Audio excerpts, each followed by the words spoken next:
अस्सलामुअलैकुम सामीन, यकुम ज़िलक़ाइदा और 22 मई है। ख़बर का उन्वान है जाली दरोगा गिरफ़्तार। मामला उत्तर प्रदेश के ज़िला मुज़फ़्फ़रनगर का है। ख़बर थोड़ी तफसील से सुनिए। मुज़फ़्फ़रनगर की थाना नई मंडी पुलिस ने जाली दरोगा को गिरफ़्तार कर लिया है। इसका काम ये था कि ये लोगों के पास जाता, उनको कहता कि तुम्हारा मुकदमा ख़त्म कर दिया जाएगा, तुम्हारे पर फला मुकदमा है उसकी दफ़ा कम कर दी जाएंगी, और इसी आड़ में लोगों से पैसे ऐंठ लिया करता था। इसके पास से यूपी पुलिस का मास्क और खाकी वर्दी का काला डोरा भी बरामद हुआ है।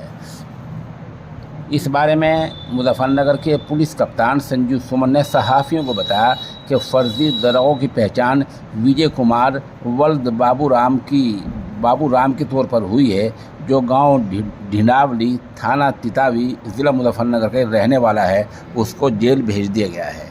आप लोगों से गुजारिश ये है कि कहीं भी कोई इस तरह का मामला आपके साथ पेश आए तो आप मुतल्लिक़ा थाने को या पुलिस कप्तान के दफ्तर में फ़ोन करें। इस आड़ में पूरे मुल्क में ठगी हो रही है।